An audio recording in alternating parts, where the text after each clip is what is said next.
एक लड़के को 7 बार सांप ने काट लिया है। आपने ये न्यूज़ तो सुनी ही होगी दोस्तों, लेकिन यह न्यूज़ आपने यूट्यूब पर भी देखी होगी, जाने कितनी न्यूज़ पर भी सुनी होगी। चलिए हम इस वीडियो में आपको बताते हैं इस बात में कितनी सच्चाई है दोस्तों, और कितनी नहीं। आप सभी न्यूज़ पर भी देख रहे हैं ना, और हाँ, और कहीं भी देखने को मिल रही होगी आपको ऐसी न्यूज़, लेकिन यह बात कितनी सच्ची है। 22 साल हो गए उसको, पिछले 40 दिन से 7 बार एक ही सांप ने काटा है। धीरे हॉस्पिटल जाता है, हॉस्पिटल में उसका इलाज होता है और फिर ठीक हो जाता है, फिर अगली बार फिर उसे काटता है। इसी तरीके से उसे अब तक 7 बार सांप ने काट लिया है। और विकास द्विवेदी का यह भी दावा है कि यह जो सांप है यह मेरे एक्सप्रेस में आकर मुझे कहा मैं तुम्हें 9 बार काटूंगा, जब मैं तुम्हें आखिरी बार मतलब 9वीं बार काटूंगा वह तुम्हारे जीवन का आखिरी दिन होगा। उसके बाद ना तो कोई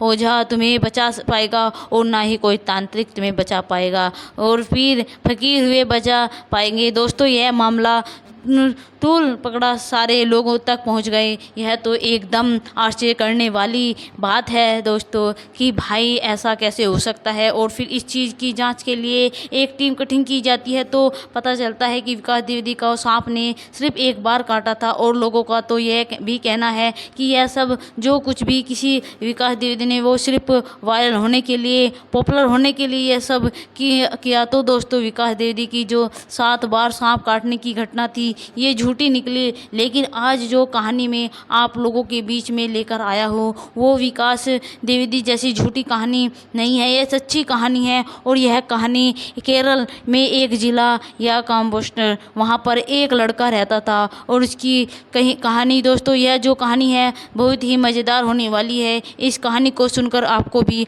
आश्चर्य होगा कि ऐसा भी हो सकता है। एक लड़का होता है जिसके पिता के सख्त नसीब होते हैं और सख्त निर्देशक होते हैं कि तुम्हें किसी भी लड़की से कोई दोस्ती नहीं करनी है, किसी भी लड़की से तुझे बात नहीं करनी है, तुम्हें सिर्फ पढ़ना है भाई, ध्यान देना है। और वह लड़का अंदर ही अंदर लड़कियों से बात करना चाहता था, लेकिन उसके जो पिता थे, उसके जो फादर थे, उसका सख्त निर्देशक थे, जिसके कारण वह डरता था। और इसी बीच में उसके हाथ में एक किताब लग जाती है और उस किताब में वह तंत्र मंत्र का किताब होती है। उस किताब में एक साधना लिखी होती है और उस किताब को पढ़कर वो लड़का एक नागिन को सिद्ध कर लेता है, एक नागिन की कन्या की सिद्ध कर लेता है। और उसके बाद जब भी चाहता है वो नागिन लड़की बनके उस लड़के के पास आती है और वो उस नागिन के पास साथ जो लड़की बन के आती है उसके साथ प्रेमिका की तरह व्यवहार करता है, एक पत्नी की तरह व्यवहार करता है। जैसे एक मर्द अपनी प्रेमिका अपने पत्नी के साथ व्यवहार करता है। क्या होता है इसके बाद और क्या है पूरी कहानी, इसके लिए आप मेरी कहानी में, मेरी वीडियो में अंत तक बने रहिए। नमस्कार दोस्तों, प्रणाम दोस्तों। इसी एपिसोड में मोनिका बुदा स्टोरी आपका स्वागत करती है। कहानी में शुरू करूं इससे पहले मैं आपको इसे कहना चाहता हूं कि अगर आप मेरे चैनल पर नए हैं तो प्लीज़ मेरे चैनल को सब्सक्राइब कर दीजिए। यह दुनिया जो है ओजीवन घटना में पड़ जाती है। किसी भी घटना को, किसी भी तरीके से कहानी को नकारा नहीं जा सकता। यह नहीं कह सकते कि इस तरीके की घटना नहीं हो सकती। सोचने लगता है कि ऐसी घटना नहीं घट सकती है, वैसी घटना नहीं घट सकती है। आज भी कहानी लेकर आया हूँ, वो एक ऐसी ही कहानी है। यह कहानी केरल में एक ज़िला कम्बेस्टर, वहाँ के एक आर्य मोरियन नाम के लड़के की, आर्य मोरियन जिले की उम्र अभी 17 वर्ष है और उसका छोटा सा परिवार है। उसमें बस 3 लोग हैं, उसके मम्मी पापा और वो। उसका जो घर है उसमें कई सारे कमरे हैं। तो एक कमरे में वह उसके मम्मी पापा सोते हैं और एक कमरे में आर्य मौर्य सोता है। क्योंकि अब आर्य मौर्य थोड़ा सा सयाना हो चुका है तो इसीलिए मम्मी पापा उसे अपने साथ नहीं सुलाते। एक दिन वे आर्य मौर्य की मम्मी अपने बेटे के कमरे की सफाई करने लग जाती है। बिस्तर बदलने लग जाती है तो देखती है ये एक चीज़ गिर जाती है, छिपा छिपा ये क्या हुआ है। माँ को समझती है, देर लगती है कि यह हनीमून एक्सप्रेस है। मतलब पहले तो माँ को लगता है कि जो उसका बेटा है कुछ संगीत में पड़ गया है और कुछ गलत कर रहा है। वह अपने पति को अब मतलब अपने आर्य के जो पिता होते हैं इसी को बात नॉर्मल तरीके से बताती है, और ठीक है और तुम और निगरानी रखो अपने बेटे पर। कल होकर फिर अब जब कमरे की सफाई करने जाती है तो माँ देखती है कि फिर से जब बिस्तर पर वो चिपचिपा कुछ गिरा हुआ है, मतलब वो बस गिरा हुआ है बस। इस तरीके से कई दिन हो जाते हैं और लगातार वो 4-5 दिन तक इसी तरीके से देखती है। और वो हाँ साथ में वह ये भी देखती है कि बिस्तर इस तरीके से होता है जब रात में आर्य मौर्य सोता है तो उससे पहले उसकी माँ बिस्तर को एकदम बढ़िया से सेट कर देती है, लेकिन सुबह से बिस्तर इस तरीके से हो चुका होता है जैसे कि उस बिस्तर के ऊपर सुहागरात मनाई गई हो, उस पर कोई कपल सोए हुए हो, पति पत्नी सोए हो, प्रेम प्रेमिका सोए हुए। यह सब बात उसकी मम्मी को खटकती है, लेकिन उस कमरे तक किसी और औरत किसी लड़की का आना नामुमकिन था, इसलिए इस बारे में सोचना ही गलत था। फिर धीरे धीरे उसे लगने लगता है कि हो सकता है उसके बेटे को एक बीमारी हो सकती है, स्वपन दोष की बीमारी हो। बाप भी लगता है कि मेरे बेटे को स्वपन दोष है, यह बीमारी हो चुकी है। डॉक्टर के पास ले जाता है, डॉक्टर उसकी काउंसलिंग करते हैं, उससे बात करते हैं। तो बात करने के बाद फिर वह आर्य मौर्य को कुछ दवाइयाँ देते हैं। तो दोस्तों दवाइयाँ ही दी जाती है, तरह तरह की दवाइयाँ दी जाती है, लेकिन आर्य मौर्य के ऊपर इसका नाम मात्र का भी असर नहीं होता। दवाई खाने के बाद भी वह बार बार अपने बेटे के कमरे की चेकिंग करती थी, और जब भी चेकिंग करती थी तो वही सीन वही दृश्य चादर पर उसी प्रकार की चिपचिपा चीज़ प्रत्येक दिन गिरा होता था।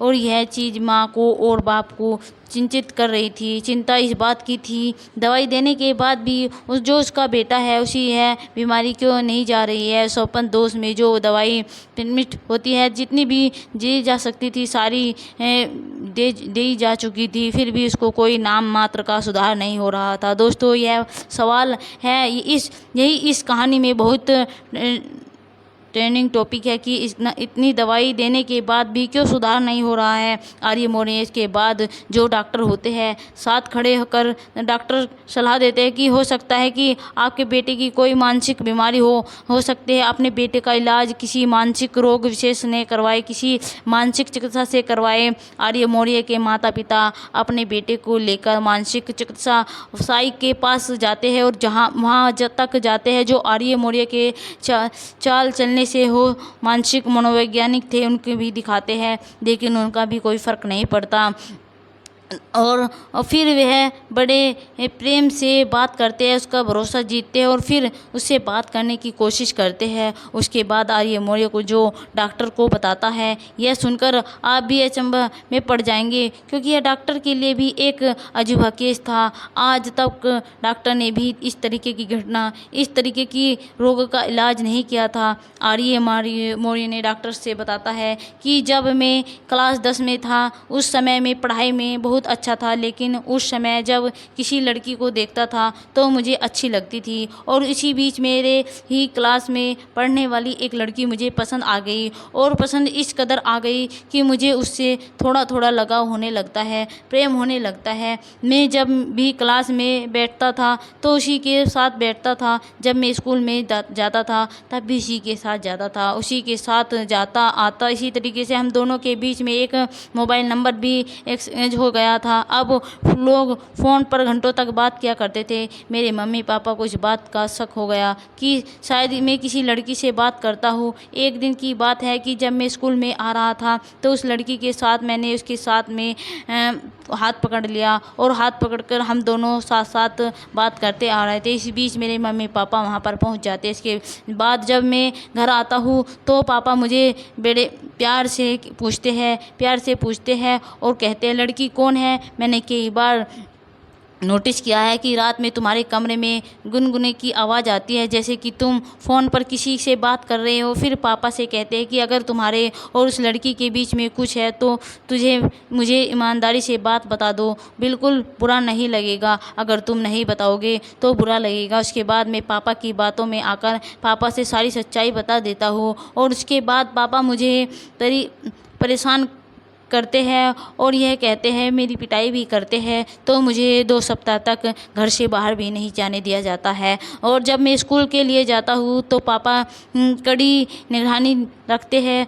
तुम स्कूल तो जा रहे हो, लेकिन याद रखना आज के बाद तुम कभी उस लड़की के साथ देखा या उस लड़की को छोड़ा अगर तुम्हें मैंने किसी और लड़की से बात करते देखा और किसी और लड़की से तुम्हारे चक्कर के बारे में सुना, तो अब मैं तुम्हें कुछ नहीं कहूँगा, लेकिन मैं तुम्हारे मम्मी और मैं खुद जहर खा के मर जाऊंगा। आर्य मौर्य बताता है कि जब पापा ने यह बात मुझे कही, मैं अंदर से बहुत घबरा गया। मेरे पापा ने यह भी कहा कि अभी तुम्हारी उम्र पढ़ने लिखने की है, अभी पढ़ाई लिखाई पर ध्यान दो और इधर उधर ध्यान मत भटका रहे हो। जब मैं स्कूल जाता तो अपने पापा को संभालने की बहुत कोशिश करता। जब उस दोस्तों के सामने जाता तो मेरे अंदर से इच्छा होती कि मैं उस दोस्त से बात करूं, लेकिन तभी मुझे अपने मम्मी पापा की बात याद आ जाती। अगर मैं कहीं इससे बात कर लूँ और पापा ने देख लिया तो मेरे मम्मी पापा दोनों जहर खाकर मर जाएंगे। इस तरीके से मुझे बहुत बेचैन रहने लगा। अंदर से मन ही मन हो रहा था कि मैं किसी लड़की से बात करूं, मैं किसी से दोस्ती करूं, लेकिन बाहर से जो पापा का डर था वो मुझे इससे रोक रहा था। इतना कह के और वो आर्य मौर्य होता है, वह चुप हो जाता है। तो डॉक्टर जो मनोवैज्ञानिक चिकित्सा होते हैं वह समझ जाते हैं कि यहाँ पर बात कुछ ना कुछ तो है, जिससे कोई यह छिपा रहा है, जो इसे कहने से रोक रहा है। तो फिर वह बेटा, जो बात भी हो तुम निश्चित होकर बताओ, और श्रम वाली बात नहीं है, जो बात भी है तुम्हारे अंदर जितनी भी बात है सब बातें बताओ। श्रम वगैरह छोड़ने के लिए आर्य मौर्य कहना शुरू करता है कि जब मैं रात में परीक्षा की तैयारी करने के लिए देर रात तक पढ़ाई कर रहा था तो मेरे कमरे के बगल वाले कमरे में मेरी मम्मी की सिक्स की आवाज़ आ रही थी, और जब कमरे में से निकलकर उस कमरे के बाद जाकर देखता हूँ तो खिड़की के पास से देखता, तो फिर जो मैंने देखा वो मुझे नहीं देखना चाहिए था। तो मैंने देखा कि मेरी मम्मी पापा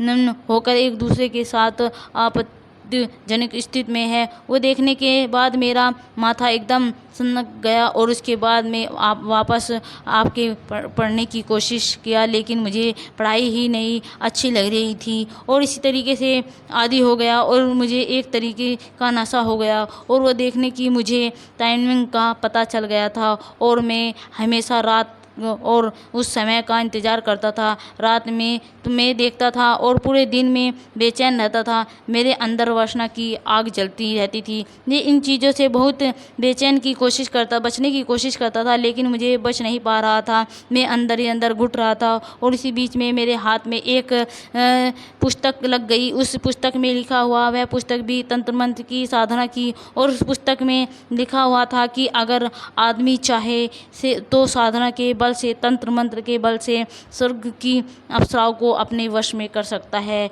नागिन को भी अपने वश में कर सकता है, भूत प्रेत को भी अपने वश में कर सकता है, यहाँ तक कि जो दूसरे लोग की लड़कियां है, कन्याएं हैं, उसको भी अपनी तरफ आकर्षित कर सकता है, इसको अपने वश में कर सकता है। अगर वो अप्सराएं दूसरे लोगों की लड़कियां अगर वश में हो जाती मनुष्य ने, तो मनुष्य जैसा भी उसके साथ व्यवहार करना चाहा वो करने की तैयारी होती है। मनुष्य चाहे तो उसके साथ पति पत्नी की तरह रह सकता है, प्रेमिका की तरह रह सकता है। यह पुस्तक मुझे बहुत अच्छी लगी। मुझे तो ऐसी ही किसी एक चीज़ की तलाश थी। वह पुस्तक पढ़ने के बाद मुझे जो सबसे आसान साधना लगी, और उसमें जो सबसे सुंदर कन्या के बारे में थी, वो लिखा हुआ था, नागिन लोक की कन्या बहुत सुंदर होती है, और उसकी साधना भी आसान थी। और उसके मुकाबले में कन्या को सिद्ध करने वाला जो साधना था करना शुरू किया। जैसे जैसे उस पुस्तक में विधि बताई गई थी उसके हिसाब से मैं करता रहा, और जितने दिन की वो विधि बताई गई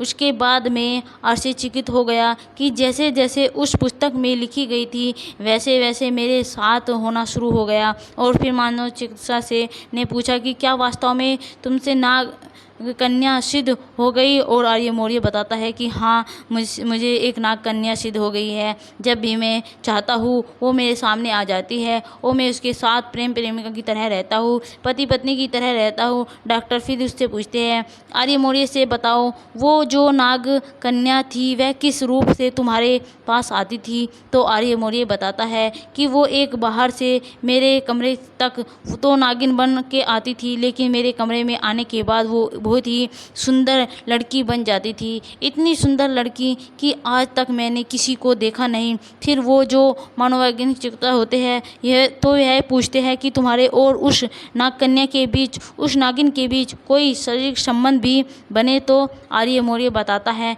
कि हाँ, वो जब भी मेरे पास आए हर बार मेरे उसके साथ शारीरिक संबंध बना। डॉक्टर समस्या को लगभग समझ गए थे, लेकिन वो बहुत ही यह आश्चर्य करने लगे। घटना थी बहुत ही अजूबा घटना थी। आर्य मौर्य यह भी बताता है कि जब वह नाग कन्या मुझसे चित हो गई तो उसके बाद मुझे बाहर की दुनियादारी से कोई मतलब नहीं रहता, मैं अपने से मस्त रहता था। और मेरे लिए सबसे अच्छी बात यह थी कि मेरे मम्मी पापा को इस बात की जानकारी कभी चल ही नहीं सकती, क्योंकि एक नागिन बन के मेरे कमरे में आती है। अगर कोई बाहर से आती तो इस बीच में तो वह अदृश्यचकित हो जाता, इसलिए कोई मुझे पकड़ भी नहीं सकता। डॉक्टर सारी समस्या समझ जाता है और फिर आर्य मौर्य को बाहर भेज देते हैं और उसके मम्मी पापा को एकांत में बुलाकर उससे बात करते हैं और कहते हैं कि आपके बेटे को एक बहुत ही गंभीर बीमारी है। आपके बेटे के साथ जो घटना घटी है यह घटना बहुत ही रेयर घटना है, बहुत ही कम लोगों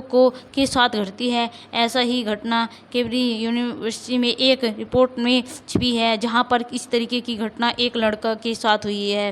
डॉक्टर बताते हैं कि असल में आपने अपने बेटे को इतनी पाबंदियां में इतने बेरहम के लोग कर रखा है, जिसके कारण उसे अपने अंदर घुटता है और अभाव में दमन करना पड़ता है ज़बरदस्ती। और उसने अपने अभाव को इतना दमन किया है जिसके कारण वह भाव ही बहुत ज़्यादा बढ़ गया। तो एक उसके अंदर इसका दमन का भाव है, फिर उस ऊपर से उसी चीज़ को पाने का भाव, फिर उसने जो साधना करी उसी का परिणाम है कि आपके बेटे की एक स्थिति है।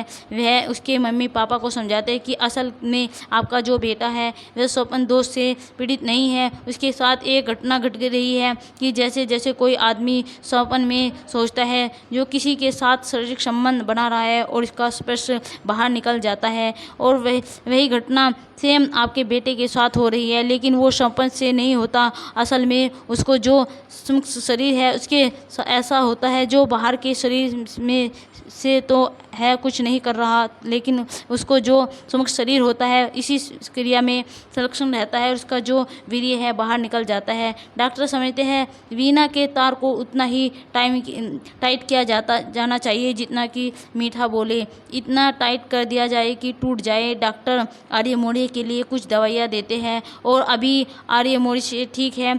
कैसे लगी आपको यह कहानी, आप इसे कमेंट करके ज़रूर बताइएगा। जो भी कहानी आपको कैसी लगी, इसके पीछे मेरा एक मकसद होता है कि मैं कहानी के इसी तरीके से आपके सामने लाऊं जिससे कि उसका कोई मोरल वैल्यूज आप लोगों तक पहुंच सके, एक सोशल मैसेज पहुंच सके। मैं किसी भी कहानी को लाता हूं जिसे भी घटना का जिक्र करता है, मेरा उस घटना से कोई लेना देना नहीं होता। मेरा मकसद किसी को बदनाम करने की और ना ही किसी के भावना को ठेस पहुंचाने की होती है। मेरा मकसद सिर्फ इतना होता है कि जो सोशल मैसेज है इस आम जन तक पहुँचाया जाए। अगर आपको यह वीडियो पसंद आई है तो प्लीज़ वीडियो को लाइक और शेयर ज़रूर कर दीजिएगा दोस्तों, और प्यारा सा कमेंट ज़रूर कर दीजिएगा।